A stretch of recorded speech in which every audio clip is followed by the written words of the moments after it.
Si je te demande de me citer des objets pouvant coûter 400 000 $, à quoi penserais-tu? Sûrement une magnifique montre de luxe ou encore une belle supercar. Ce qui est normal parce que c'est ce que tout le monde répondrait. Maintenant, si je te disais que quelques pixels pouvaient coûter plus cher que tous ces objets réunis, tu me répéterais sûrement que je suis complètement fou. Pourtant, c'est exactement ce qu'un joueur CS a gagné en vendant son skin de couteau en 2021. Et je t'arrête tout de suite, ce n'est pas une arnaque ou un cas isolé. Car partout dans le monde, des dizaines de millions de personnes s'échangent des objets qui n'existent pas à des sommes que la plupart des gens ne verront jamais, même après une vie tout entière. Alors, soit une bonne partie de la population mondiale est devenue complètement folle, soit nous n'avons là que l'aperçu d'une gigantesque machine bien huilée. Un système qui fonctionne avec ses propres règles, ses propres joueurs, ses propres scandales, ses tragédies et qui pèse réellement plusieurs milliards de dollars. Installe-toi, aujourd'hui je t'explique les rouages impressionnants derrière l'un des plus grands casinos que le jeu vidéo ait connu.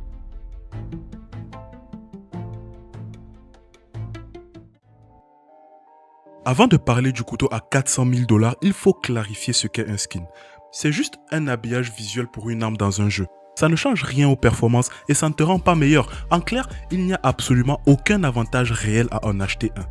Et pourtant, certains en valent quand même plusieurs centaines de milliers de dollars. La plupart des gens, qu'ils jouent ou pas, lorsqu'ils apprennent ça pour la première fois, pensent souvent à la même chose. Ceux qui achètent ça sont juste des idiots qui ne savent pas dépenser leur argent. Mais cette explication a un très gros problème. Elle ne permet pas de comprendre pourquoi certains skins à 20 € valent toujours 20 € quand d'autres qui coûtent 15 € peuvent valoir des millions. Alors, creusons tout cela ensemble. En 2013, Valve, l'entreprise derrière CSGO, a introduit les caisses de skins. Le principe est assez simple. Tu joues au jeu et plus tu joues au jeu, plus tu obtiens des caisses gratuites. Pour les ouvrir, tu dois acheter une clé à environ 2,50 €. Chaque caisse contient un skin aléatoire avec des probabilités définies. Et il faut comprendre que ces probabilités peuvent être vraiment très basses. Par exemple, les skins les plus rares ont des probabilités d'apparition inférieures à 0,26%, soit 1 sur 400, ce qui est extrêmement petit. La principale conséquence de ce système, c'est qu'il crée de la rareté. Mais pourquoi faire ça exactement? Tout simplement parce que Valve ne peut pas imprimer de nouveaux skins rares à l'infini, sinon tout ce qu'ils ont déjà mis en place tombera à l'eau. Les probabilités permettent donc de générer un stock naturellement limité pour tous les joueurs. Sauf que ça ne se limite pas qu'aux probabilités, ça va encore plus loin. Certains skins ont ce qu'on appelle des patterns. Ce sont des configurations visuelles aléatoires générées à la création, ce qui fait que deux skins du même type ne seront jamais exactement identiques. Le Karambit Case Hardened par exemple peut avoir des zones bleues ou des zones dorées en fonction du pattern, et les patterns avec un maximum de bleu sur la lame, on les appelle les Blue Gems. Et ils sont astronomiquement rares, à tel point qu'il n'en existe que quelques dizaines sur les millions de copies du skin qui ont déjà été produites. Voilà pourquoi un couteau peut valoir des centaines de milliers de dollars. C'est juste de la rareté créée artificiellement, et cette mécanique est en fait tirée de la vie réelle, plus précisément du principe d'actif à offre inélastique. C'est un terme compliqué pour dire que peu importe à quel point les gens ont besoin d'une certaine ressource, on ne peut pas en produire davantage. Plein d'actifs ont cette propriété dans la vraie vie, mais l'exemple le plus parlant est sûrement le Bitcoin. Tu as sûrement déjà entendu parler du fait qu'il n'existera jamais plus de 21 millions de BTC. Peu importe que la population qui en a besoin grandisse, ce chiffre ne bougera jamais. C'est précisément pour ça que le prix du Bitcoin augmente. Valve s'est contenté de refaire pareil pour chacun des skins en recréant le principe d'offre et de demande avec une offre qui ne bouge jamais. Mais si tu as bien suivi jusque-là, tout ce dont on a parlé semble bien loin du casino. Parce que oui, je l'ai appelé le plus grand casino du jeu vidéo. Sauf qu'en réalité, tu vois bien qu'il n'y a pas de place au hasard, que tout est décidé à l'avance, etc. En fait, on est bien plus proche d'un véritable écosystème comme celui du marché des actions par exemple, plutôt que du simple casino. Et c'est exactement ce que Valve voulait, pour une raison qu'on verra juste après. Seulement la rareté seule ne suffit pas à créer un marché à part entière comme celui de la bourse par exemple. Pour que le marché des skins CSGO existe et fonctionne vraiment, il manque encore un élément crucial. En 2013, Valve ouvre le Steam Community Market. C'est un marché officiel intégré à la plateforme où les joueurs peuvent acheter et vendre les skins entre eux. Et la raison pour laquelle Valve veut que ça fonctionne comme un marché réel est qu'ils veulent prendre une commission de 15% sur chacune des transactions. Chose que tu ne peux pas faire si le principe même de ton système est le casino. Et c'est un choix à la fois génial et cynique. Cynique parce que Valve prend une astronomique part de chaque échange, mais génial parce que ça crée ce qu'il nous manquait pour que ce système soit enfin complet. de la liquidité. C'est un terme que les financiers emploient souvent, mais il est assez facile à comprendre. Dans un marché comme celui des skins CSGO, il faut absolument qu'il y ait des gens qui s'échangent les skins en question.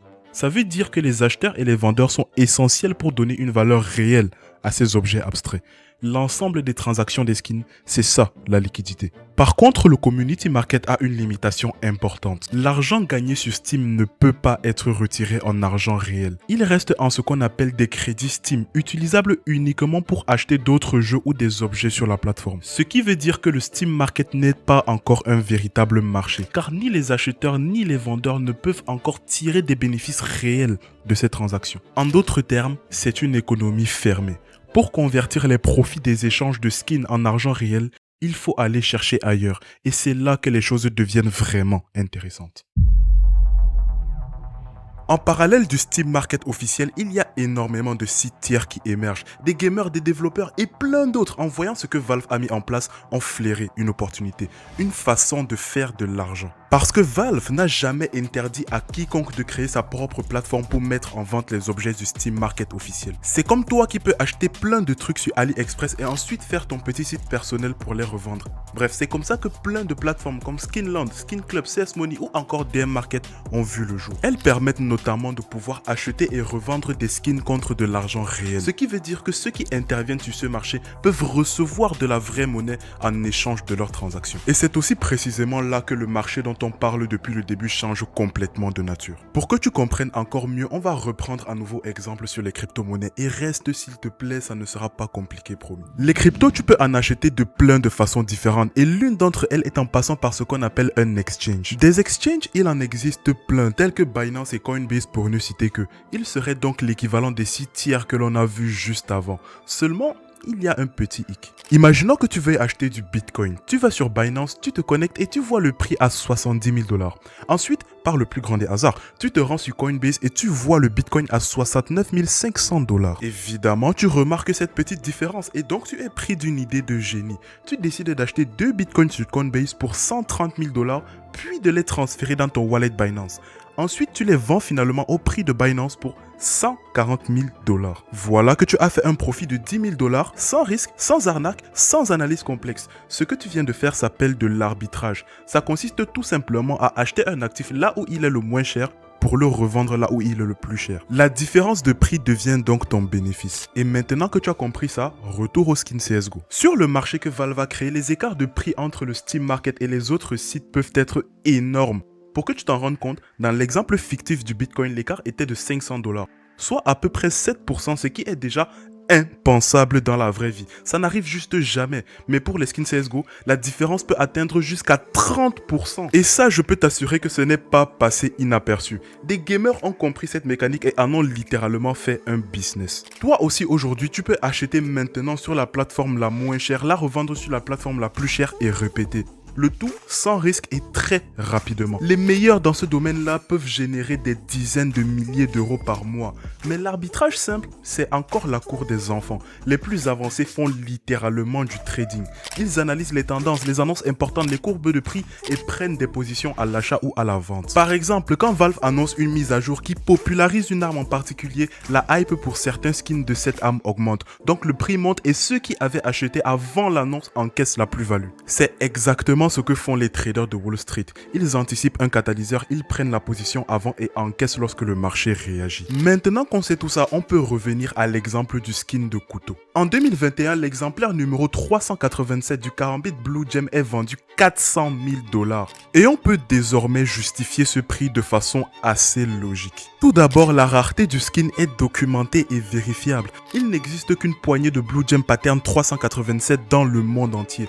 Et ce chiffre ne peut pas augmenter. De plus, la liquidité existe. Il y a un marché actif des acheteurs et des vendeurs potentiels, des prix de référence et des plateformes pour faciliter les transactions. La demande, quant à elle, est structurelle. Les streamers et les joueurs professionnels paient des primes pour afficher les skins les plus rares. Le signalement social a une valeur réelle dans cet écosystème. Et enfin, la traçabilité est parfaite. Chaque skin a un identifiant unique. On peut vérifier son historique de transactions, son propriétaire actuel et même son pattern exact. La vérité, c'est que les skins CSGO sont en réalité bien plus transparents que beaucoup d'actifs financiers traditionnels. Que ce soit des actions d'entreprise, des matières premières ou quoi que ce soit d'autre. Est-ce que tu vois où je veux en venir ? Ce marché a toutes les caractéristiques d'un marché financier sain. Offre limitée, demande documentée, prix observable, liquidité et traçabilité. On imagine bien que s'il doit y avoir un problème, il y a plus de chances que ce soit du côté des cryptos que celui des skins CSGO. Sauf qu'il y a quand même eu un scandale. Un véritable drame qui a failli anéantir cette architecture bien construite. Nous sommes en juillet 2016 et deux youtubeurs nommés Trevor Martin et Tom Castle, connus sous les pseudos de T Martin et Pro Syndicate, publient des vidéos sur un site de paris appelé CSGO Lotto. Le concept du site est aussi simple qu'il n'est destructeur. Tu paries des skins sur des parties de chance ou de matchs d'e-sport et tu gagnes ou tu perds des skins en retour en fonction de comment le pari s'est déroulé. Ces deux youtubeurs dans leurs vidéos font énormément de mises et gagnent des sommes exorbitantes. Leur contenu fait des millions de vues et amène des centaines de milliers d'abonnés à les copier. Seulement, ce que leurs abonnés ne savent pas, c'est que T Martin et Pro Syndicate sont en fait les propriétaires du site CSGO Lotto. Ils parient donc sur leur propre site, contrôlent les résultats et recommandent ce site à leur audience sans jamais le mentionner. Puis un jour, un journaliste découvre la connexion. La vidéo d'exposition devient instantanément virale, à tel point que la FTC, la Commission fédérale du commerce américaine, ouvre une enquête. Et là, on réalise l'ampleur du problème. En réalité, CSGO Lotto n'était pas qu'une simple exception, mais plutôt le minuscule rouage d'un gigantesque engrenage. Et c'est peu de dire que la machine est énorme. En 2016, le marché de paris sur les skins CSGO est estimé à 7,4 milliards de dollars annuels. 7 milliards de dollars pour des pixels dans un jeu vidéo. On découvre que des dizaines de sites de paris similaires existent déjà depuis bien longtemps. Parmi eux, beaucoup sont activement promus par des influenceurs qui ont des intérêts financiers dans ces sites, évidemment sans jamais le divulguer à leur audience. Et le public visé est souvent très jeune. Tu te doutes bien que tout ça est illégal et ça s'appelle du délit d'initié. C'est-à-dire utiliser une information non publique pour en tirer un avantage financier. Dans le cas de Trevor Martin et de Tom Castle, c'était le fait d'être propriétaire du site de paris. Tout ça met en lumière un énorme problème du marché des skins. Il n'y a absolument aucune régulation. En apprenant l'ampleur des scandales récents, Valve réagit immédiatement. Ils envoient des lettres de mise en demeure aux opérateurs de sites de paris en menaçant de couper directement l'accès à leurs skins. Et ces méthodes ont plutôt bien fonctionné parce que la plupart des sites de paris ferment ou migrent vers d'autres systèmes. Cependant, le problème de fond reste toujours là. Le marché secondaire des skins continue d'exister. Des milliards d'euros s'échangent chaque année et la régulation reste quasi inexistante dans la majorité des pays. Ce qui pose malgré tout une question vraiment intéressante. Est-ce que c'est réellement un problème? Parce qu'en réalité, le marché des skins fonctionne plutôt bien en totale liberté. Les prix sont transparents, l'offre est vérifiable et les transactions sont traçables. Ce qui a créé le scandale, ce n'est pas le marché en lui-même, mais plutôt l'absence totale de règles sur qui peut le promouvoir et comment. C'est exactement le même débat que celui des crypto-monnaies entre 2017 et 2022, sauf que malheureusement, on fait toujours le même constat. On a là un marché innovant avec des mécaniques réelles, une liquidité croissante et des opportunités lucratives, mais tout ça est accompagné d'acteurs malhonnêtes qui exploitent l'absence de régulation pour manipuler les non-avertis.